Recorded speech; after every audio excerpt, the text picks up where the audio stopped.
দেখতে দেখতে স্বামীর শোক ভুলে ওই 5 মাসের গর্ভবতী মা 10 মাস 10 দিন পর লোকের বাড়িতে বাবা কেউ তো কাজ দেয় না, সবাই বলে অতিচারিণী কলঙ্কিনী, ওর মুখ দেখা নাকি মহাপাপ। এই জায়গাটা বাবা আস্বাদন করবেন, একটা কথা মনে রাখবেন, এই জগতে যারা লক্ষ্মী, কালী, দুর্গা, সরস্বতী, মনসা, শীতলা ভক্ত তাদের পার আছে, কিন্তু যারা কৃষ্ণ ভক্ত হবে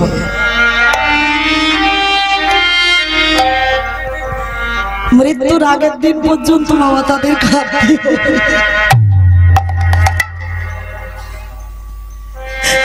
যে করে আমার আশ তারে করি সর্বনাশ, সব কেড়ে নেব, আর সব কেড়ে নেওয়ার পরে দেখিও আমাকে ভুলে যায় কিনা। যদি আমাকে মনে রাখে তারপর আমি ওকে আমার চরণে আসি। আজকের মায়াবতী 10 মাস 10 দিন পরে একটা সন্তান জন্ম দিয়েছে, আদর করে তার নাম রেখেছিল বাবা বিহারী। গ্রামের শেষে একটা বাড়িতে কাজ করত, সারাদিন মায়াবতী কাজ করত। কৃষ্ণ ভক্তদের কত কষ্ট দেখেন বাবা, সারাদিন কাজ করে আর সারাদিনের পরে ওই ভগবানকে ভোগ লাগায়, একটু করে ছোট্ট বাটিতে একটু করে ভগবানের প্রসাদই দেয়, আর ওইটুকু প্রসাদী মায়াবতী বাড়িতে নিয়ে যায় তার ছোট্ট 5 বছরের ছেলে বিহারীকে খাওয়ায়। মায়েরা, সারাদিন ছেলেটা কিছু খায় না, একটু জল খেয়ে খেলাধুলা করে কাটায়। কখন সন্ধেবেলায় মা আসবে আর ওই ভগবানের ওই প্রসাদী নিয়ে আসলে আর ওইটুকু বিহারী পাবে। মনে রাখবেন বাবা, ছোটবেলা থেকে যারা প্রসাদ পায় তারা তো ভক্তই হবে। প্রসাদের একটা গুণ আছে বাবা, তুমি ভক্ত হও বা না হও, তুমি প্রতিদিন একটু করে ওই ভগবানের প্রসাদী পাও, প্রতিদিন ভক্ত হতে তুমি বাধ্য। ভগবানের এই প্রসাদে এত মহিমা আছে। প্রত্যেকদিন সন্ধ্যাবেলায় মা আনে প্রসাদী, বিহারী খায়। আজকের কেমন ঘটনা ঘটেছে দেখেন। আজকে সেদিন যে বাড়িতে কাজ করে বাড়ির মালিক চলে যাবে কোনো কাজে, অন্ন ভোগ লাগায় মায়া, আজকে আমরা ভগবানকে অন্ন ভোগ দেব না, জল তুলসী দিয়ে একটু আত্মীয় বাড়িতে যাচ্ছি, তুই তোর খাবার ব্যবস্থাটা করে নে। চমকে উঠলো মায়াবতী, আমি তো কোথাও গেলে কেউ আমায় খেতে দেবে না, আমি কি দেবো আমার ছেলেটাকে? সে যে সকাল থেকে আমার দিকে তাকিয়ে বসে আছে, আমি কখন প্রসাদী নিয়ে যাব আর ওই প্রসাদীটা পাবে, আমি কি দেবো আমার ছেলেকে? কাছে সন্ধ্যা হয়ে গেল, ওদিকে বিহারী দাঁড়িয়ে আছে, মা আসবে, মা খাবার দেবে, খাবো। কি গো মায়েরা, ছোট ছোট ছেলেরা বাবা মারা যখন বাইরে যায় দেখবেন তারা বাড়িতে অপেক্ষা করে, বাবা মা কি খাবার আনবে, আমি একটু আনন্দ করে খাবো, মনে করি না ছোট ছোট বাচ্চা। তা মায়াবতী গিয়ে দাঁড়িয়েছে, বিহারী ছুটে গিয়ে কোমরটা জড়িয়ে ধরেছে, মা মা বড্ড খিদে পেয়েছে, মা গো সকাল থেকে কিছু খাইনি, খিদে পেয়েছে, মা গো কিছু দাও না খেতে। কি এনেছো আজকে, কি প্রসাদী দিয়েছে? মা মাথাটা নিচু করে আছে। ও মা, তুমি কথা বলছো না কেন মা? খোকা, আজকে যে আমি কিছু জোগাড় করতে পারিনি বাবা। মা, আমার যে বড্ড খিদে পেয়েছে, কিছু দাও না। খোকা, আজকের একটা কাজ কর, আজকে রাতটুকু তুই একটু জল খেয়ে তুই দিনটা কাটিয়ে দে বাবা। ও মা, সকাল থেকে তো জল খাচ্ছি, আর জল খেতে ভালো লাগছে না, আমায় কিছু খাবার এনে দাও না মা। মা মনে মনে চিন্তা করলো, আমি যতদিন আমার ছেলের কাছে থাকবো ও খাওয়ায় কষ্ট পাবে। কেন? দেখবেন বাবা, যদি কারোর জন্ম দিয়ে বাবা চলে যায়, মা চলে যায়, কেউ না থাকে, গ্রামের লোকজন দেখবার থাকে। আর হয়তো বাবা মরে গেছে, মা আছে, তাকে কিন্তু গ্রামের লোক দেখে না। বা হয়তো মা মরে গেছে, বাবা বেঁচে আছে, গ্রামের লোক দেখবে না। কিন্তু যদি কেউ না থাকে তখন সবাই দেখবে। মায়াবতী মনে মনে চিন্তা করলো, আমি আছি বলে ওর এত কষ্ট। আমি ওই গঙ্গার জলে ঝাঁপ দিয়ে আমি আত্মহত্যা করব। কিন্তু কি করে, ছেলে তো ছাড়বে না। আজকের কোন রকমে ওকে ঘুম পাড়িয়ে আমি ওই জলে ঝাঁপ দেব। বিহারীকে কোলের কাছে নিয়েছে, মাথায় হাত বোলাচ্ছে, ঘুমা বাবা ঘুমা। ঘুম আসছে না তো, কি করে ঘুমাবো বলো? আমার লক্ষ্মী ছেলে, আমি কথা দিচ্ছি বাবা, কাল সকালবেলা তুই অনেক খাবার পাবি, এত খাবার পাবি, এত খাবার পাবি, তুই খেয়ে খেতে পারবি না। তুই আজ রাতটুকু তুই একটু ঘুমানোর চেষ্টা কর বাবা। মা আমার ছেলের মাথায় হাত বোলাচ্ছে, হাত বোলাতে বোলাতে কখন ছেলেটা ঘুমিয়ে পড়েছে। মায়াবতী বলছে, দয়াময়, আমার বিহারী রইল, দেখো আমার বিহারীকে, আমি আসছি তোমার কাছে। কারণ আমি যদি আমার প্রাণটা না ত্যাগ করি, আমার ছেলেটা যে কষ্ট পাচ্ছে খিদে, আমি আসছি প্রভু, আসছি তোমার কাছে। আমার খোকা রইল, তুমি ওকে দেখো। দয়া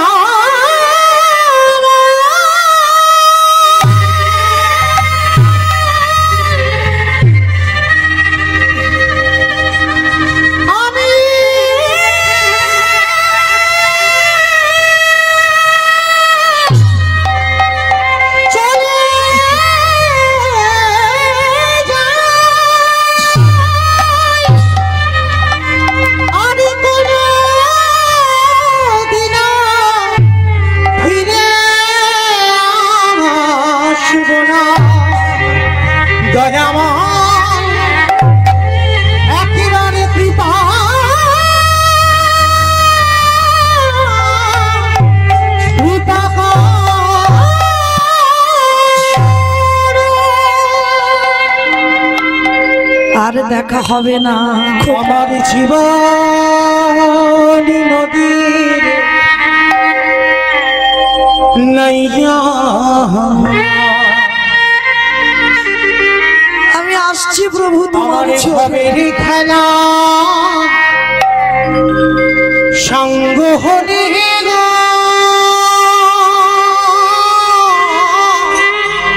আমার খোকাকে তুমি দেখো। একবার দিয়ে পার করিয়া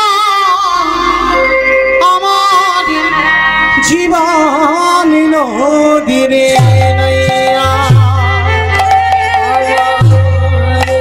আমি আসছি প্রভু তোমার কাছে।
আসি বন্ধু নদী নিতাই বাবুরা করিবল করিবল করিব সঙ্গ হলি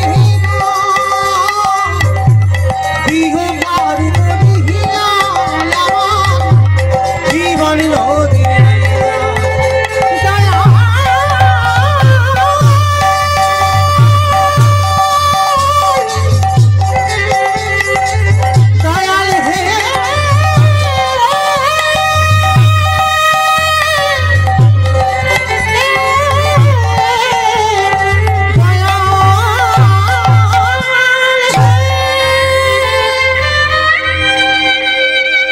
সবে মাত্র মা আমার ছেলেটার কোলের কাছ থেকে উঠে যেতে যাবে, পিছন থেকে বিহারি আঁচলটা চেপে ধরেছে। মা মা মার কোমরটা জড়িয়ে ধরেছে। মা আমি কথা দিলাম জীবনে আমি তোমার কাছে আর খেতে চাইবো না, বিশ্বাস করো। আমি কোনোদিন বলবো না আমার খিদে পেয়েছে, কোনোদিন বলবো না, কিন্তু তুমি আমায় ছেড়ে চলে যেও না। কে আমায় খাওয়াবে, কে আমায় ঘুম পাড়াবে, কে আমায় মানুষ করবে, কাকে আমি মা বলে ডাকবো?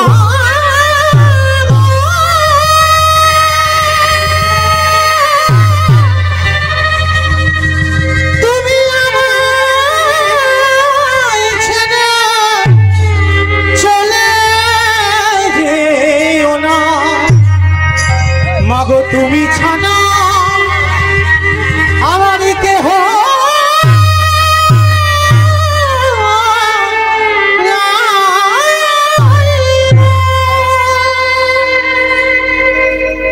এই পৃথিবীতে বাবা যার মা চলে যায় তার সব চলে যায়,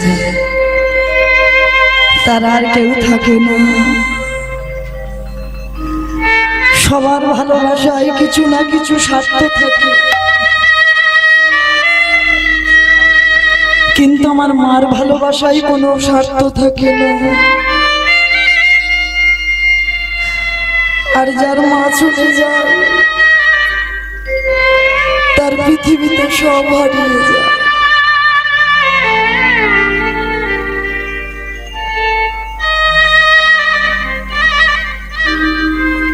ছেলেটাকে কোলে নিয়ে বলল, খোকা আমি কথা দিলাম কোথাও যাব না। ও মা, মা একটা কথা বলবো, আমাদের এত কেন কষ্ট, আমাদের কেন এত দুঃখ? কৃষ্ণ কি পারে না আমাদের একটু বড় লোক করে দিতে? ছোট বাচ্চা তো, বলো না মা, কৃষ্ণ কি পারে না আমাদের একটু বড় লোক করে দিতে? মুখটা চেপে ধরেছে। চুপ কর, চুপ কর, চুপ কর বাবা, চুপ কর, যা বলার বলেছিস খবরদার। আর দ্বিতীয় দিন ভুল করে কোনোদিন বড় লোক হতে যাস না। বড় লোক যদি হয়ে যায়, আমার কৃষ্ণ চির জনমের মতো সেই ভক্তের হৃদয় থেকে চলে যা। যত দুঃখ পাবি, যত ব্যথা পাবি, যত যন্ত্রণা পাবি, ততই আমার ভগবান ভক্তের হৃদয় মন্দিরে বাস করে। কি বাবা ভুল বললাম? যত তালা মারি তত জ্বালা মারি, যারা ভগবানের ভক্ত হয়েছ দেখাতে পারবেন বাবা কোন ভগবানের একজন ভক্ত বড় লোক হয়েছে? শ্বেত পাথরের ঘর বানিয়েছে, একতলা, দুতলা, তিনতলা, চারতলা হয়েছে। এ জীবনে কোন ভক্ত, কৃষ্ণ ভক্ত কোনদিন বড় লোক হয় না। এই আমরা কীর্তনিয়ারা বাবা ভক্ত, ভক্ত হলে একতলা, দুতলা, তিনতলা বাড়ি হাঁকিয়েছি, পাথর সেটিং করা। কি গো বিদুর, ক্ষুধান্ন শাকসিদ্ধ তালপাতার করে ঘর। সুদামা, যাদের একেবারে উজ্জ্বল প্রমাণ, সুদামা ঠাকুর, দিনহীন পথের ভিখারি কাঙাল। বসুন্ধরা পরনে যে বস্ত্রটা পরতো শত ছিদ্র, কি করে লজ্জা ঢাকবে সেটাও পারত না। যে লালা বাবু জমিদার, সেই জমিদার লালা জমিদারি ত্যাগ করে দিল। রঘুনাথ দাস গোস্বামী জমিদারের ছেলে হয়ে জমিদারি ত্যাগ করে দিল কৃষ্ণ পাওয়ার লালসায়। নরোত্তম জমিদারি ত্যাগ করে দিল। তাহলে জগৎকে শিক্ষা দিয়েছে কৃষ্ণ ভক্ত যদি হতে যাও কোনোদিন বড় লোক হইও না। নিতাই গৌরে হরি বল। আর কৃষ্ণ যদি কোনোদিন তোমার কৃপা করে তোমার সারা জীবন দুঃখ কষ্ট অভাব ঘর থেকে যাবে না। ভগবান চাইবে আরো কি করে আরো একেবারে কাঙাল হয়ে যায়। এমন দিন আসবে তুমি খাবার দুটো অর্থ পর্যন্ত রাখবে না, এরাই হবে কৃষ্ণ ভক্ত। তাহলে আজকেই মা শেখাচ্ছে, মায়াবতী শেখাচ্ছে, খবরদার খোকা জীবনে বড়লোক হতে চাইবি না। পঞ্চ পাণ্ডব বড়লোক হলো বলে তারা কৃষ্ণকে ভুলে গিয়েছিল। কি বাবা যায়নি? যুধিষ্ঠির রাজা হবে, পঞ্চ পাণ্ডব রাজা হবার আনন্দে মেতে আছে, কৃষ্ণের হৃদয়ে দুঃখে ভরিপুর। আহারে, যার জন্য রাজা হলো সেই কৃষ্ণের কথা ভুলে যাচ্ছে পাণ্ডবরা। ভগবান দ্বারকায় রওনা দেবে, আর মহাভারতে কুন্তি মা বসে বসে খাচ্ছে। ভগবান কুন্তি মার কাছে গিয়ে বললেন, পিসিমা গো, কাঁদো কেন? তোমার ছেলেরা বড় লোক হচ্ছে, তোমার ছেলে রাজা হচ্ছে, যুধিষ্ঠির রাজা, তুমি রাজার মা, সোনা দানা টাকা পয়সা মণি মাণিক্যের কিছু অভাব থাকবে না। পিসিমা গো, কেন এমন করে নয়নে বাড়ি ঝরা? বলো কেন কাঁদছো? কৃষ্ণ রে, চেয়ে দেখ আমাদের ছেলেদের দিকে, যখন কেউ ছিল না তখন ওদের কাছে কৃষ্ণ ছিল, কিন্তু আজ আমার ছেলে যুধিষ্ঠির রাজা, আমি রাজার মা, আমি সোনা দানা টাকা পয়সা মণি মাণিক্য সবই পেলাম, কিন্তু কৃষ্ণ চরণ, কৃষ্ণ চরণে চিরজনমের মতো হারায়ে ফেললাম।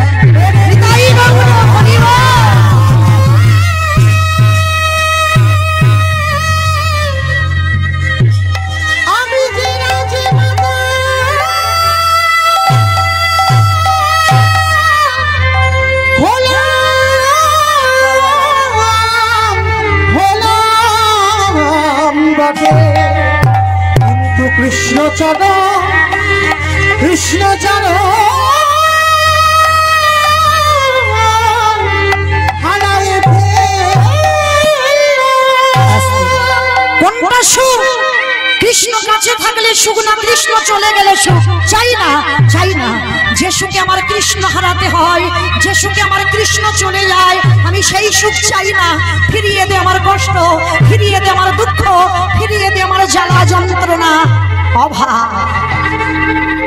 মহাভারতে কুন্তি শিক্ষা দিল, দুঃখ থাকলে কৃষ্ণ থাকে, আরে দুঃখ চলে গেলে আমার কৃষ্ণ চলে যায়। তাহলে বাবা আজকে সেই লীলাতে মায়াবতী শেখাচ্ছে, খোকা ভিখারি হ, ভিখারি হ। কি বাবা আপনারা এইটুকু শুনুন, আপনাদের চরণে আমার একটা নিবেদন। আমার আছে, আমি ধনী, আমার অনেক টাকা, আমি হরিবাসর করাবো, হবে কি বাবা? অত সোজা নয়। আমার আছে বলে আমি হরিবাসর করাবো, আমার প্রভু তো প্রসাদ পাবে না। কলিযুগের ভগবান কাঙালের ঠাকুর। তুমি ধনী হলেও লজ্জা ঘৃণা ভয় তিন থাকতে আমার গৌর গোবিন্দ নয়। আগে দাঁড়ে দাঁড়ে বেরো, কে 1 টাকা দেবে, কে 2 টাকা দেবে, কে 10 টাকা দেবে, কে 50, কে 100, আবার কে কত মুখ নাড়া কটু কথাও ওর সঙ্গে মিশিয়ে দেবে। তা সহ্য করে তুমি দাঁড়ে দাঁড়ে মাধুকরী করো, আর মাধুকরী করে তুমি আমার জন্য সেবার ব্যবস্থা করো। যা রাধে। আজকে সেই ছোট্ট বিহারী আজকের মাকে বলছে, ও মা একটা কথা বলবো। কি কথা রে বাবা? ও মা, তুমি তো লোকের বাড়ি কাজ করো। মা আমিও কাজ করব। কি কাজ করবি বাবা? বলে কেন? আমি তো ঘোষের ছেলে।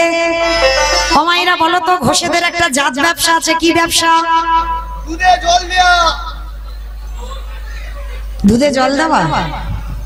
মানে কথাটা আমাকে আমাকে হিংসা করে বললো, মানে আমার বাবা গয়লা তো ওই জন্য আমাকে বলছে। কিন্তু না, দুধে জল দেয় বটে বাবা, কিন্তু আমার বাবা দেয় না, কারণ আমার বাবা তো ছানার ব্যবসা, দিলে কি দিতে তো হবে, কারণ জল যদি না দাও তো ছানা কাটানো যাবে কি যাবে না। তাহলে তবে বাবা যত গয়লা বড় গয়লা হোক না কেন একটু না একটু দুধে জল দেবেই দেবে, এটা ওদের অভ্যাস। তো আজকের বিহারী ঘোষের ছেলে তো আজকের বলছে মা আমি গরু চড়ানোর কাজ করব। ছোট্ট ছেলেটা গেছে একটা বড় লোক বাড়িতে, আর সেই বড় লোক বাড়িতে গিয়ে গরু চড়ানোর চাকরি নিয়েছে, আর 1 মাসে 4 আনা মাইনে। আর বিহারী মাঠে মাঠে গরু চড়ায়, আর কি বলে জানো, ব্রজের কানুরে কোন দুঃখে তো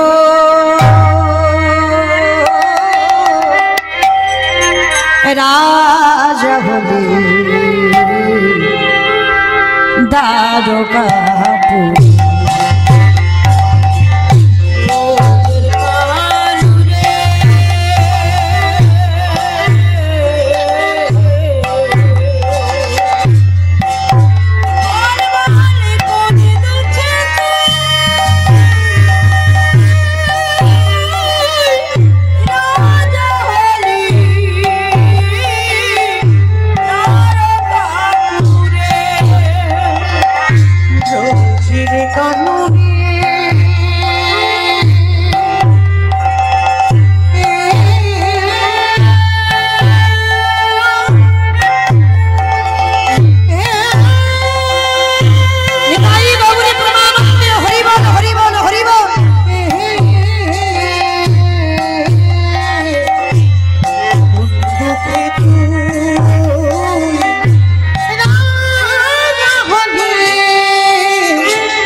চড়াবি না আর কি ধেনু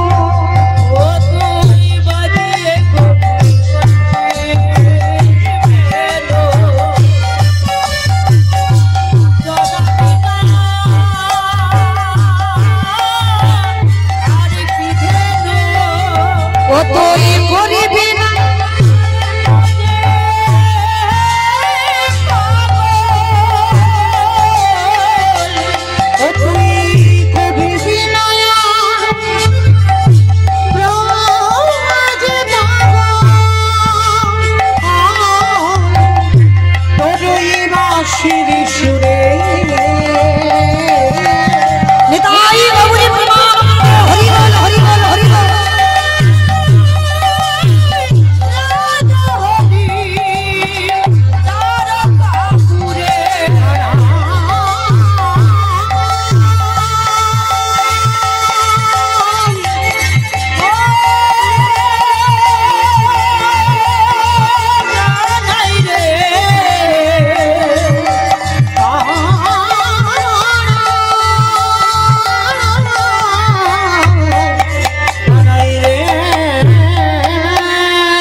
ছোট্ট বিহারী আমার মাঠে মাঠে গরু চড়াচ্ছে, আর মাগো গরু চড়াতে চড়াতে বিকাল হয়েছে, বিকাল বেলা এবার বিহারী লাল বাড়িতে ফিরছে।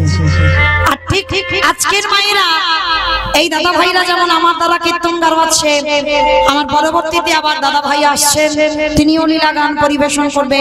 এখনো দুটো কীর্তনী আছে লীলা পরিবেশন করবার জন্য।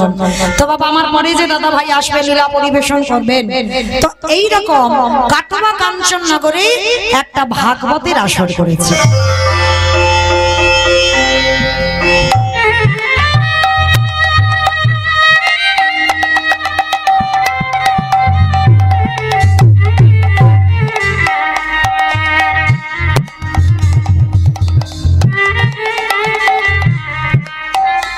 ভাগবতের আসর করেছে বাবা, তো পাঠক ঠাকুর পাঠ করছে, আর সেদিন বাবা ওই গোষ্ঠ লীলাটা বর্ণনা করছে।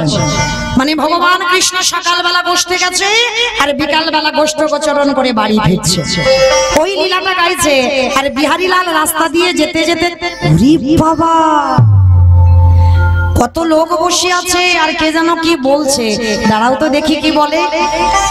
আজকের বিহারীলাল দাঁড়িয়ে দাঁড়িয়ে শুনছে, আর সেদিন আমার পাঠক ঠাকুর পাঠের মধ্যে দিয়ে বলছে, এই যে বৃন্দাবনে কৃষ্ণ নামে একটা ছেলে আছে গো, তার নবলক্ষ ধেনু আছে গো, তার 24 জন বন্ধু আছে, আর তাকে যদি কেউ একবার ভালোবাসার মতো বাঁচতে পারে, কিছু চাইতে লাগে না, এত কিছু দেয়, এত কিছু দেয় যে রাগবারে জায়গা খুঁজে পাবে। কথাটা বলা শেষ, আর ওই ছোট্ট বিহারী দাঁড়িয়ে দাঁড়িয়ে শুনে বলেন, বাবা বাবা বাবা বাবা, ভালোই হলো। কেন আমি মরতে চারানা মাইনে কাজ করব? কাজ যদি করতে হয় আমি কৃষ্ণের বাড়ি কাজ করব। আস্তে বাবা, কথা নয়, কথা নয়, একটু শান্ত হয়ে বসে, কথা নয়। তো আজকে বিহারীলাল ছুটতে ছুটতে মার কাছে গেছে, মা মা, কিরে বাবা? ও মা, যে বাড়িতে কাজ করছিলাম আমি কাজ ছেড়ে দিয়েছি। কেন রে বাবা, কাজ ছেড়ে দিলি কেন? জানো মা, কাজ ছেড়ে দিয়েছি তার একটাই কারণ। কি কারণ? আমি তো একটা নতুন চাকরি পেয়ে গেছি। সে কি রে বাবা, নতুন চাকরি কোথায় পেলি? বলে মা, জায়গাটার নাম হলো বৃন্দাবন। কোথায় কাজে যাবি? বৃন্দাবন। বৃন্দাবন তুমি তো জানো না। জানো মা, বৃন্দাবনে কৃষ্ণ নামে একটা ছেলে আছে, তার নবলক্ষ ধেনু আছে, তার 24 জন বন্ধু আছে, আর জানো মা, ওই ছেলেকে নাকি কেউ ভালোবাসলে কিছু চাইতে লাগে না, এত কিছু দেয়, এত কিছু দেয়, নাকি রাগবারে জায়গা খুঁজে পাবে। আমা বলো, আমি ভালো করিনি? মা খিলখিল করে হেসে উঠেছে, কিরকম বোকা ছেলে দেখেছো? আরে খোকা, তুই কেন বুঝিস না, কেন জানিস না? ওটা তো লীলা, ওটা তো লীলা করেছে ভগবান, আর তুই সেই লীলাটা শুনে তুই সত্যি মনে করছিস? কি গো মায়েরা, আমরা এত কীর্তন শুনি, এত ভাগবত শুনি, কারোর হৃদয়ে এমন চৈতন্য জেগেছে? একদিন একটা 5 বছরের বাচ্চা ভাগবত শুনে বাবা তার চৈতন্য হয়ে গেল, কৃষ্ণ বৃন্দাবনে আছে। মা বলছে, শোন বাবা, ওইটা লীলা। 125 বছর বয়সে জরাব্যাধির তীরে তিনি দেহত্যাগ করেছেন। না, আমি বিশ্বাস করি না কৃষ্ণ আছে, আছে, আছে। কি পাগলের পাল্লায় পড়েছে বলো দিনি দেখি? এই খোকা, তোর মা কি মিথ্যা? ঠিক আছে, আমি মিথ্যা বলছি তো, যে পাঠক ঠাকুর বলেছে তুই সেই পাঠক ঠাকুরের কাছে যা। সে যদি বলে যে কৃষ্ণ বৃন্দাবনে আছে, তাহলে তুই চলে যাবি, আর সে যদি বলে কৃষ্ণ বৃন্দাবনে নেই, ওটা লীলা, তাহলে আমার ছেলে আমার কাছে চলে আসে। তাহলে আমা, এটা তুমি মন্দ বলনি, ঠিক আছে, তাহলে আমি আসছি। তো ছোট্ট ছেলেটা সাষ্টাঙ্গে মাকে প্রণাম। জননী জন্মভূমি স্বর্গাদপি গরীয়সী মা। মা বলছে, আরে বাবা, প্রণাম করলি কেন? বলে মা, যদি পাঠক ঠাকুর বলে বৃন্দাবনে কৃষ্ণ আছে, তাহলে তো আমি ওখান থেকে চলে যাব, তোমার মতো মাকে তো প্রণাম করা হবে না, ওই জন্য আগে থেকে সেরে যাচ্ছি।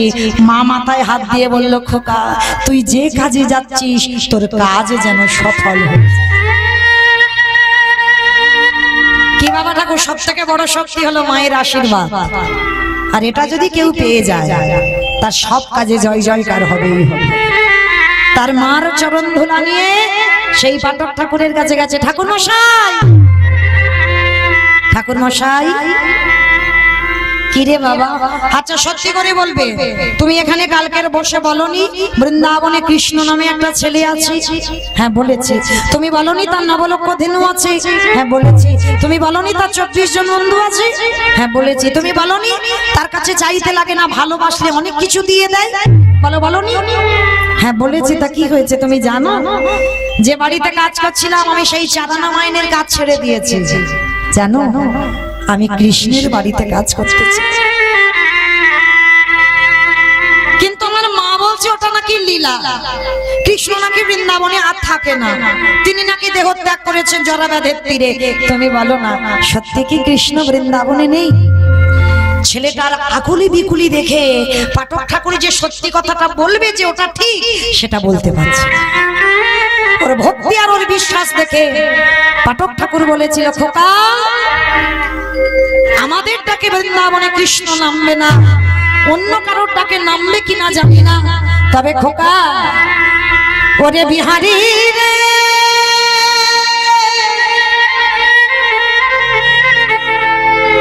অন্তরে ভক্তি তোর প্রেমে আমার কৃষ্ণকে নতুন করে ব্রজে লীলা করিতে খাওয়াবে। ওরে বিহারী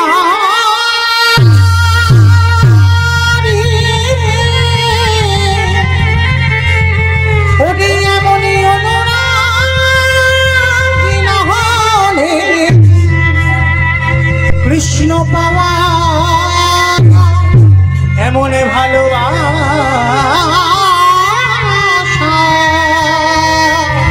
না দিলে কৃষ্ণ পাওয়া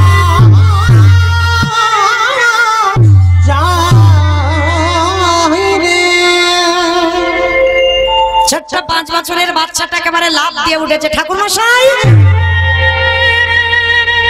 তার মানে তুমি বলতে চাইলে কারোর ডাকে আসবে না, আমার ডাকে আসবে? হ্যাঁ রে বাবা, তোর ডাকে আসবে। ঠাকুর মশাই তাহলে আমি আসি। দাঁড়া দাঁড়া দাঁড়া দাঁড়া দাঁড়া, কোথায় যাচ্ছিস? কেন? আমি বৃন্দাবনে কাজে যাচ্ছি, কৃষ্ণের বাড়ি। এই পাগল, তোর দীক্ষা হয়েছে? ওটা আবার কি গো? বাচ্চা মানুষ শত শত বোঝে, ওটা কি খোকা? বাচ্চাদের কি করে বোঝাবে? দেখবেন বাবা, বড়দের টিউশনি করানো সোজা, মানে ওদের পড়ানো সোজা, কিন্তু ছোট বাচ্চাদের পড়াতে গেলে বাবা মাথার ঘি নড়ে যায়। কত রকম করে বোঝাতে হবে। একটা বাচ্চা ছেলে জিজ্ঞাসা করছে দীক্ষা কি, কি বলবে? পূজারীজি বলছে, পাঠক ঠাকুর বলছে, শোন বাবা, কৃষ্ণের বাড়িতে যারা যারা কাজে যায়, সোজা ভাবে যারা যারা কাজে যায় তাদের কানে একটা মন্ত্র নিতে হয়। ওই মন্ত্রটা না নিলে কৃষ্ণের বাড়ি কাজ করা যায় না। ও ভাগ্যিস তুমি বলেছিলে। দাও দাও দাও মন্ত্রটা আমার কি বলো দিনি, একটু কানে দেখি। ওরকম করে নয়, স্নান করে আয়। স্নান করেছে, শুদ্ধ বসন পরিধান করেছে, গলায় দিয়েছে তুলসীর মালা, দাদা সঙ্গে তিলক সেবা, মস্তক মুন্ডন করে আজ গুরুদেবের বাম দিকে বসিয়েছে। বাম দিকে বসায়ে শিষ্যের কর্ণমূলে দীক্ষা মন্ত্র দিয়ে দেহ ছিদ্র করে দিল। প্রকৃত গুরু যদি প্রকৃত শিষ্য হয়, গুরু যদি অপরাধ করে শিষ্যের শরীরে যায়, শিষ্য যদি অপরাধ করে গুরুর শরীরে যায়। গুরু শিষ্য ভেদাভেদে থাকে না। যার জন্য অগ্রদ্বীপের মাটিতে যে গোবিন্দ ঘোষের আজও শ্রাদ্ধ হয়, সেই গোবিন্দ ঘোষ আর আমার মহাপ্রভু ছিলেন এরা গুরু ভাই। ঈশ্বরপুরীর কাছ থেকে দীক্ষা গ্রহণ করেছিল। ঈশ্বরপুরী কেঁদে কেঁদে গোবিন্দের কাছে মৃত্যু শয্যায় পড়ে বলেছিল, হে গোবিন্দ, তুমি আমার শিষ্য বটে, কিন্তু যে বিশ্বের শ্রেষ্ঠ মালিক ভগবান, তার গুরুদেব হয়েছে আমি ঈশ্বরপুরী। আমি এমন দুর্ভাগাজি, আমি এমন মনুষ্য কুলে জন্ম গ্রহণ করলাম, একবারের জন্য নিমাইকে প্রণাম করতে পারি না। কেন জানো? নিমাই হলো আমার শিষ্য। আমি গুরু হয়ে যদি শিষ্যকে প্রণাম করি, তাহলে ওর কৃষ্ণ ভজন নষ্ট হয়ে যাবে। কিন্তু গোবিন্দ, আজ দীক্ষাকালে গুরু শিষ্য যদি ভেদাভেদ না থাকে, আমি তোমার মধ্যে তুমি আমার মধ্যে, গোবিন্দ আজ আমার হয়ে তুমি আমার শিষ্য নিমাইকে সেবা করো। আর গোবিন্দ, তুমি যখন সেবা করবে, তোমার মধ্যে দিয়ে আমার গৌর ভক্তি, গৌর ভজন হয়ে যাবে। তাই গৌর হরি বল।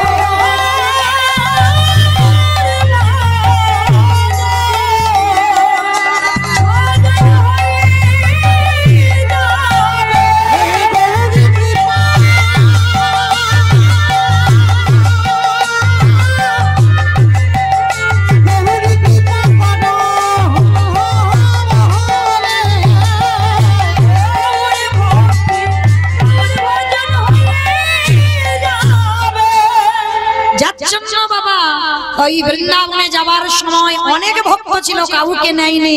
আমার মহাপ্রভু গোবিন্দ ঘোষকে সঙ্গী করেছিল। কেন? গুরুদেবের মনের কথা আমার মহাপ্রভু বুঝতে পেরে গেল। আরে বুঝতে পেরে গিয়ে গোবিন্দকে প্রতিনিয়ত চরণ সেবা করার অধিকার দিয়েছিল। কেন জানো? ওই গোবিন্দ যখন প্রভুর চরণ সেবা করতাম, তাতে আমার গুরুদেব ঈশ্বরপুরীর গৌর সেবা করা হয়ে যেত। হ্যাঁ, তাহলে বাবা আজকে ছিলাম কোথায় বলো তো দেখি? এটাই তো তত্ত্ব। যেখানে যাই না কেন বাবার ঘুরে ফিরে গোড়াতে আসতে হবে। তাহলে আজকে বিহারি রেখে বাম দিকে বসিয়ে, কিভাবে এখানে ছিলাম তো বাম দিকে বসিয়ে কর্ণ ছিদ্র করে দিল, দীক্ষা দিয়ে দিল। ঘুষাব্দি অন্ধকারে রুষাব্দি আলো। যিনি অন্ধকার কারাগার হতে আলোর পথ দেখিয়ে দেন, তিনি হলেন গুরুদেব। নদীর ঘাটে যদি নৌকা না থাকে, নদীর ঘাট থেকে ও ঘাটে যাওয়া যায় না। জগতে যারা গুরু আশ্রয় করেনি, যারা গুরু কৃপা পাইনি, গুরু চরণ আশ্রয় করেনি, গুরু সান্নিধ্য পাইনি, কোনদিনই জগৎ হতে পর জগতে প্রভুর চরণ আশ্রয় পাবে না। হৃদয় গৌর হরি বল, হরি বল। চরণ আশ্রয় পাবে না। দীক্ষা মন্ত্র দিয়ে দিল, দিয়ে বলছে গুরুদেব আবার আমি আসি। আশীর্বাদ করলো, খোকা তুই যা, তবে দক্ষিণা দিয়ে যা। বলে আমার কাছে তো কিছু নাই। সেদিন আমার গুরুদেব বলেছিল, খোকা দক্ষিণা যদি দিতে হয়, কৃষ্ণের সঙ্গে দেখা হলে আমার নামটা তার চরণে জানিয়ে দিস। ঠিক আছে গুরুদেব, আসি। যা বাবা, যে কাজে যাচ্ছিস তোর জয় হবে, হবে, হবে। বাবা সব থেকে দুটো বর পেয়ে গেল, একটা মায়ের শক্তি আর একটা গুরুদেবের শক্তি। দুটো শক্তি নিয়ে 5 বছরের বিহারী বর্ধমান থেকে যাচ্ছে উত্তরপ্রদেশ। কৃষ্ণ নামে মায়েরা টুলু ধ্বনি, হুলু ধ্বনি। বৈঠা হাতে চলে তোরি বাইয়া। এবার কৃষ্ণ নামে বৈঠা হাতে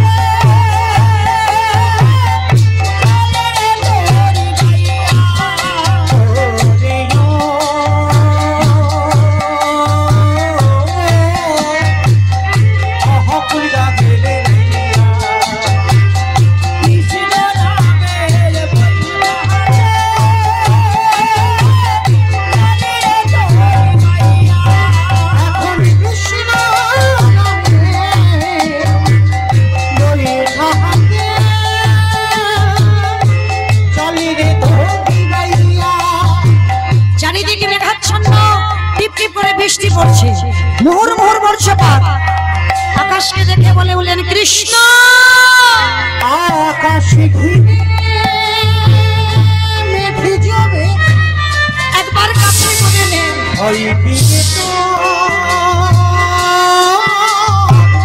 কৃষ্ণ আসে ওঠে, কৃষ্ণ নাম ভানা ভানা।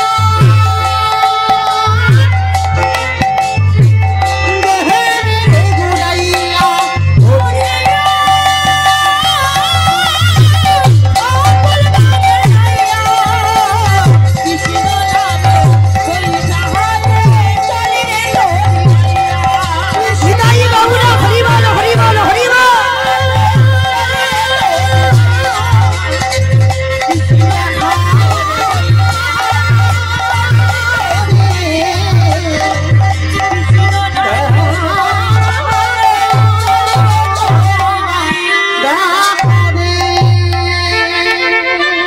ছোট্ট ছেলেটা কত দূর, আর চলতে পারি না, আর যেতে পারি না। কৃষ্ণ একবার আমার কাছে করে নেবা, আর যে আমি যেতে পারছি না, কত দূরে গেলে আমি তোর দেখা পাবো বল। একেবারে দেখা দে, একেবারে দেখা দে, একেবারে দেখা দে।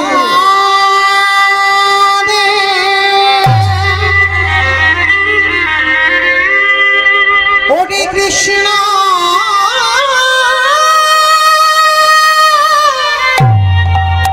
কৃষ্ণ রে,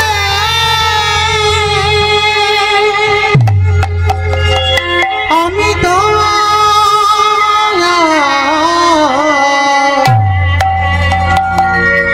চলিতে পারি না।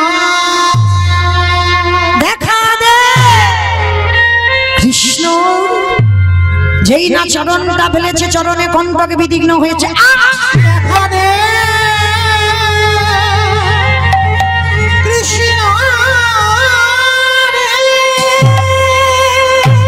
কত দূর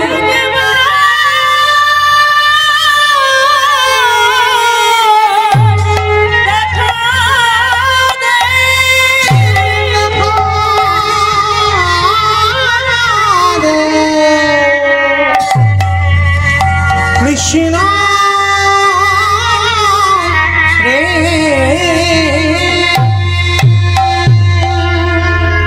যেই না বললেন দেখা দে দেখা দে দেখা দে, চরণ থেকে রক্ত ঝরে ঝরে পড়ছে। কে গো মায়েরা, ভক্ত যত কষ্ট পায় তার থেকে হাজার গুণে বেশি আমার ভগবান কষ্ট পায়। আমরা জানি না, আমরা বুঝি না। চরণ থেকে রক্ত ঝরছে, ওদিকে বৃন্দাবনের বঙ্কুজি দাঁড়িয়ে আছে পাথর হয়ে, চরণ দিয়ে রক্ত ঝরছে। যখনই চরণ দিয়ে রক্তের ধারা পড়ছে, আজকের ভগবান থাকতে পারলেন না। যেই না বিহারী যেতে যেতে গাছের শিকড়ে পাটা আটকে গিয়ে পড়ে গিয়ে অচৈতন্য হলো। আর যেই অচৈতন্য হলো, চেতন সত্তা ভগবান পাথরের রূপ ত্যাগ করে একটা বন্ধু রূপ ধারণ করে আজ বিহারীর কাছে এসে দাঁড়িয়েছে। পরশ করেছে বাবা। পরশমণি পাথরের নাম শুনেছেন নিশ্চয়। লোহাতে ঠেকালেই লোহা শোনা। আর এই পৃথিবীতে যদি একবার কেউ গোবিন্দ পরশ পায়, তার হৃদয়টা সোনায় পরিণত হয়ে যায়। আজকে যেই না বাবা পরশ করেছে, বিহারের সব জ্বালা চলে গেল, সব জ্বালা দূরীভূত হয়ে গেল। আর দূরীভূত হয়ে গিয়ে যেই না বিহারী আজকে উঠে বসেছে। কে গো তুমি? কি নাম তোমার? আমার নাম হলো বিপদ ভঞ্জন মধুসূদন। যারা যারা বিপদে পড়ে আমি তাদেরকে রক্ষা করব বলে আসি। ও আচ্ছা বন্ধু, তুমি বলতে পারো কত দূর গেলে কৃষ্ণের বাড়ি পাবো? হাইরে, জলের কাছে দাঁড়িয়ে বাবা জল জল করছে, সামনেই কৃষ্ণ। কৃষ্ণকে জিজ্ঞাসা করছে, বলো না কৃষ্ণের বাড়ি কোথায়?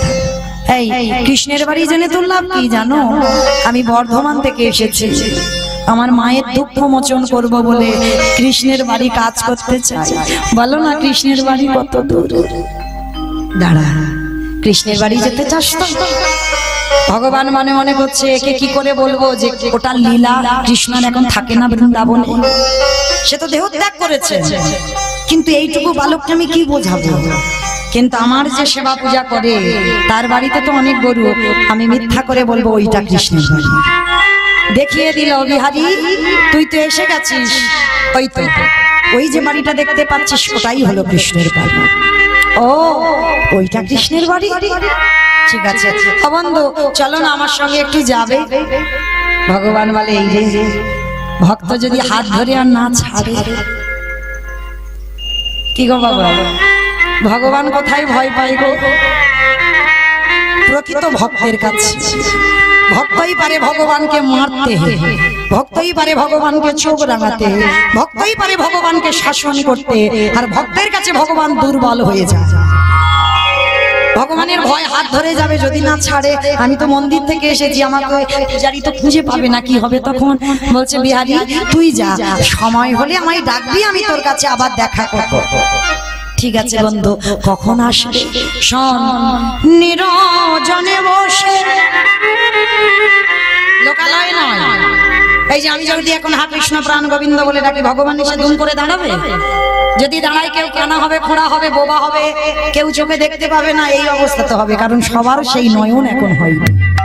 এই কজনের মধ্যে বাবা, এই কতজনের ভক্তের মধ্যে হয়তো এমন ভক্ত আছে যে পারে ভগবানকে চোখ রাঙাতে, যার কথায় ভগবান উঠে বসে, বাধ্য হয়। আজকে সেই বিহারী বলছে, বিহারীকে শিক্ষা দিচ্ছে, শোন লোকালয় রাখলে হবে না, নিরজনে বসে। যেটা আমার সব থেকে পছন্দ, নয়নের জলে দিয়ে জানালা দরজা বন্ধ করে যদি ডাকার মতো ডাকিতে পারো, আমি যে ভাবতে ভগবান হয়ে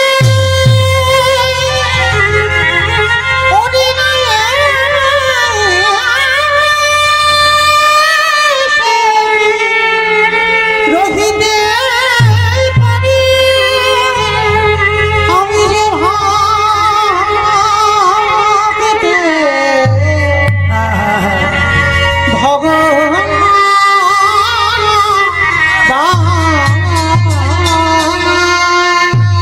আসতে এইবার ছোট্ট ছেলেটা পূজারীর বাড়িতে গেছে, ও জানে ওটা কৃষ্ণের বাড়ি।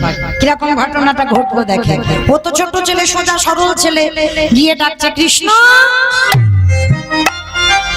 কৃষ্ণ ও কৃষ্ণ। পূজারী বেরিয়ে এসেছে, কে তোর কৃষ্ণ? এখানে কোনো কৃষ্ণ কৃষ্ণ থাকে না। কে কৃষ্ণ? কাকে তুই ডাকছিস? আমি জানি গো, আমি বর্ধমান থেকে এসেছি আমার মায়ের দুঃখ মোচন করবো বলে। আমাকে তো বিপদ ভঞ্জন মধুসূদন বলে দিয়েছে এইটা নাকি কৃষ্ণের বাড়ি। আচ্ছা বলো না গো, যেই না বলেছে মায়ের দুঃখ মোচন করতে এসেছি, কৃষ্ণের নবলক্ষ ধেনুর মধ্যে আমি দুটো চড়াবো, 24 জন বন্ধুর মধ্যে আমি একজন হব, আবার তাকে ভালোবাসলে নাকি চাইতে লাগে না, এত কিছু দেয়, ওই জন্য তো এসেছি। বলো না এটা কৃষ্ণের বাড়ি? পূজারীর চোখে এত বিশ্বাস, এইটুকু দুধের বালকের এত বিশ্বাস। একে যদি বলি ওটা লীলা, ওর বিশ্বাস চলে যাবে। না না না, আমি মিথ্যা করে বলবো, যা হয় আমার হবে, কিন্তু ওর বিশ্বাস যাতে না যায় আমি মিথ্যা করে বলবো এইটাই কৃষ্ণের বাড়ি। হ্যাঁ রে বাবা, এটাই কৃষ্ণের বাড়ি। ও তুমি কি কৃষ্ণের বাবা? হায় রে, কোনদিন বাবা তো হতে পারবো না। যদি তোর কথা শুনে কোনোদিন বাবা হই। আচ্ছা তুমি জানো, আস্তে হরি বল, তুমি জানো কৃষ্ণ যদি আমার বন্ধু হয় তাহলে তার যদি তুমি বাবা হও, আমি কি তোমাকে বাবা বলে ডাকতে পারবো? জানো আমি আর জীবনে কাউকে বাবা বলে ডাকতে পারি না। মাতৃগর্ভে ছিলাম, মার মুখ থেকে শুনলাম বাবা নাকি আমার কথা শুনে মারা গেছে। সেই দিন থেকে জীবনে কাউকে আমি বাবা বলি না, কারণ ভয় হয় বাবা বললে যদি আমায় ছেড়ে চলে যায়। বলো না গো তুমি আমার বাবা হবে, বলো না গো, বলো না তুমি আমার বাবা হবে। বেশ বেশ, আজকে থেকে তুই আমায় বাবা বলে ডাকবি। শোন, আমার একটা জন্ম দেওয়া ছেলে আছে যার নাম গোপাল, আজকে থেকে তুই আমার পালিত ছেলে হলি বিহারী লাল। আর কৃষ্ণ আমারও একটা ছেলে, তবে জানিস ও হঠাৎ দেখা দেয় না, ওকে অনেক করে ডাকতে হয়। হঠাৎ কারোর সঙ্গে দেখা দেয় না। ঠিক আছে বাবা, তুমি জানো না আমি এমন ডাকবো না ও আমার ডাকে সাড়া দিতে বাধ্য। বেশ, বাবা আশ্রয় পেয়ে গেল। একটা কথা মনে রাখবেন বাবা, কৃষ্ণ ভক্তদের দুঃখ হয়, কষ্ট হয়, কিন্তু এদের মৃত্যুর আগের দিন পর্যন্ত খাওয়া থাকার অভাব হবে না। কোনো না কোনো জায়গায় এরা ঠিক আশ্রয় পেয়ে যাবে যদি তুমি কৃষ্ণ ভক্ত হও।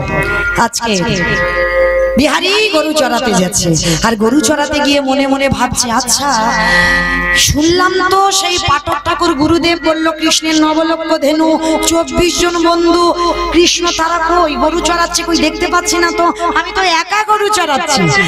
ও আমি বোধহয় ভালো করে ডাকিনি, ওই জন্য আসেনি। দাঁড়া একবার ডেকে দেখি তো কিরকম সোজা সরল ছেলে, দেখেন চোখ দুটো বন্ধ করেছে। সরলতা না হলে তো কৃষ্ণ কৃপা হয় না।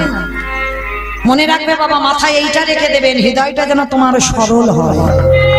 যত পেঁচালো হবে, যত জোরালো হবে, এই হৃদয়ে ভগবত কৃপা হবে না। চোখ দুটো বন্ধ করে বিহারী ডাকছে, মাধব ব্রজ মোহন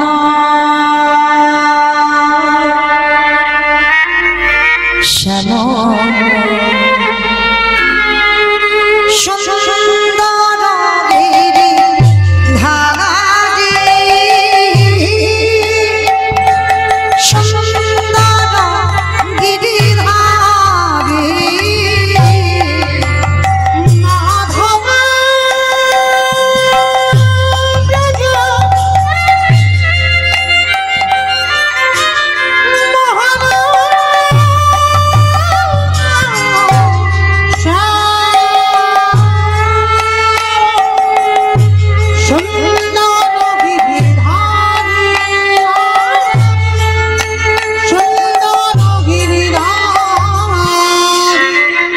ডাক দিয়েছে বাবা, সঙ্গে সঙ্গে ভগবান থাকতে পারলেন না।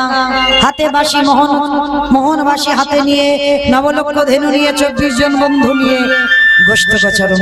ওই তো আমার কৃষ্ণ বন্ধু, আজকে যা হলো হলো, কালকের আমি তোর সঙ্গে তোর মাঠে গরু চড়াবো। বিহারী বাড়িতে ফিরে গেলেন। পরের দিন হলো একাদশী। একাদশীতে বিহারী গরু চড়াচ্ছে, আর ভগবান ওই একাদশী তিথিতে পাথর রূপ ত্যাগ করে ভক্তের জন্য খাবার বোঝা মাথায় নিয়ে আজকে যাচ্ছে কোথায়? ওই বিহারীকে খাবার খাওয়াবার জন্য। একাদশী প্রসাদ ওই গোপালের রূপ ধারণ করেছে। আজকের মাথাইতে খাবারটা নিয়ে বিহারীর কাছে গিয়ে বলছে, বিহারী আই, বিহারী নে। আজকের বাবা বলল অনেক কাজ, ওই জন্য তোর কাছে আমি এসেছি, নে খেয়ে নে। ভগবান খাইয়ে দিয়ে আবার অন্তর্ধান হয়ে চলে গেলেন। বিহারী ফিরে এসে বলছে, বাবা একদিন আমি নাই বা খেতাম, সেই একাদশী ছিল, নির্জলা থাকতাম, তা বলে তুমি আমার ওইটুকু ভাইকে পাঠিয়েছো। কিন্তু ভাই তো যাইনি, ভাইয়ের রূপ ধরে গিয়েছিল।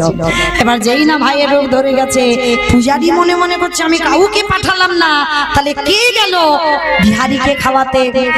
এইবারে পূজারি আমার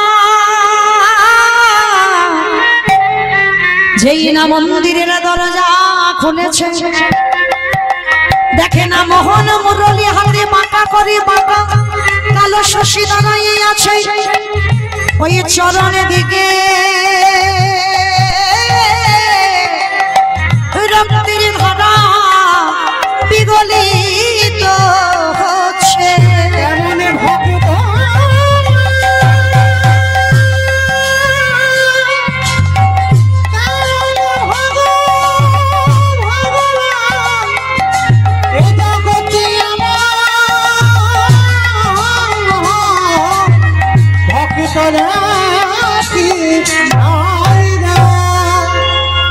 যেই না আজকে বিহারীর দর্শন করে পূজারী বললেন, বিহারী আজকে তোর জন্য আমার মন্দিরের শিব বিগ্রহ মাঠে নেমেছে। আজকে থেকে মাঠের কাজ নয়, তুই মন্দিরের দারোয়ান হবি। ভগবান মনে মনে ভাবলেন, চাকরির প্রমোশন হয়ে গেল বাবা। আগে গরু চড়াচ্ছিল, এবার মন্দিরের দারোয়ান হলো। এইবার মন্দিরের দারোয়ান হইয়াছে। ভোরবেলা একটা বুড়ো বুড়ি এসেছে, মানে শিব দুর্গা এসে বলছে দরজা ছেড়ে দে, ভিতরে যেতে চাই। তারপরে অষ্টসখী এসে বলছে দরজা ছেড়ে দে, ভিতরে যেতে চাই। তারপরে শ্রীমতী রাধারানী এসে বলছেন দরজা ছেড়ে দে, আমি ভিতরে যেতে চাই। আর ভিতরে গিয়ে দেখে না পাথরের মূর্তি দাঁড়িয়ে আছে। আমার বিহারী বললেন, কে তুমি? ভগবান নিজ মূর্তি ত্যাগ করে বন্ধুরূপ ধারণ করে বলল, বিহারী আমি তোর বন্ধু না, তুমি বন্ধু নও, তুমি ভগবান। ওরে যে আমায় যেমন ভাবে ডাকে আমি তার কাছে তেমন ভাবে ধরা দিই। যদি কেউ বলে বন্ধু, তার কাছে বন্ধু। কেউ যদি বলে পুত্র, হয়ে যায় পুত্র। কেউ যদি বলে পতি, হয়ে যায় পতি। কেউ যদি বলে চরণের দাস, হয়ে যায় চরণের দাস। আজকের বিহারী বললেন, বেশ কৃষ্ণ মাইনে দিবি না? বলে কি মাইনে বল? বলে দুটো মাইনে দিতে হবে, একটা গরু চড়ানো আর একটা মন্দিরের দারোয়ান। ওরে কানাই রে, যদি কিছু দিতেই হয় আমার একটা ধনে দে। আমার জনম দক্ষিণী মা বর্ধমানে পড়ে আছে, ওই মাকে কৃপা করে আজ তুই তোর চরণ তলে আশ্রয় দে।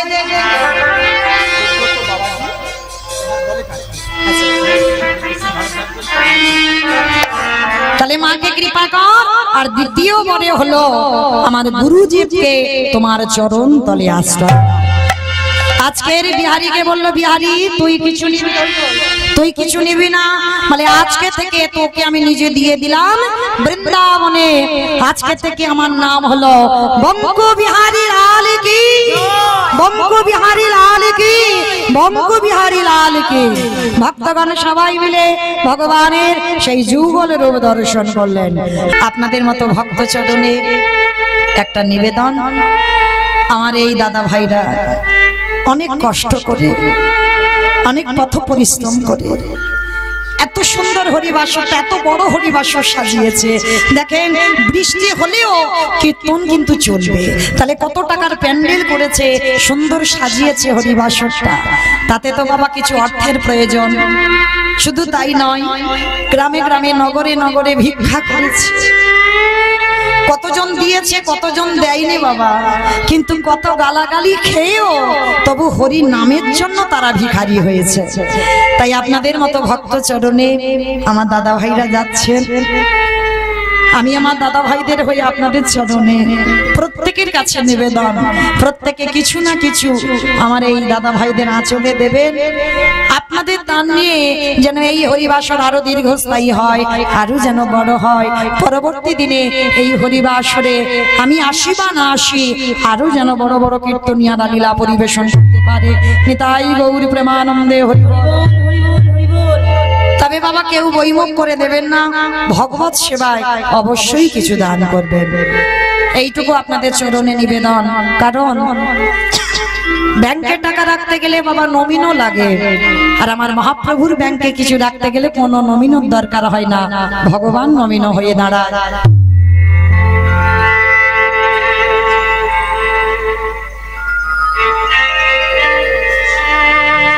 নিতাই গৌর প্রেমানন্দে হরি বল। তো মায়েরা যাচ্ছে, আমার দাদা ভাইরা দিদি ভাইরা প্রত্যেকে দেবেন, কেউ কিন্তু বইমুখ করে দেবেন না, কেমন? এইটুকু আপনাদের চরণে নিবেদন। তো আজকে সেই ছোট্ট বিহার বাবা ঠাকুর দান দেন, কিন্তু গন্ডগোল করে নয়, কথা নয়, কথা নয়। কি সুন্দর এতক্ষণ ছিলেন, সেই রকম থাকবেন, গন্ডগোল করবেন না। কারণ এটাও বাবা নাম অপরাধের মধ্যে পড়ে যাবে। আমি চাই না যে নাম অপরাধ হয়ে যাক। হরি বল। একটু শান্ত হয়ে বসবেন। আর বেশিক্ষণ নয় বাবা, আর বেশিক্ষণ জ্বালাবো না। আর আধা ঘন্টা মতো, আধা ঘন্টা পরে আপনাদের চরণ থেকে বিদায় নেব। হরি বল।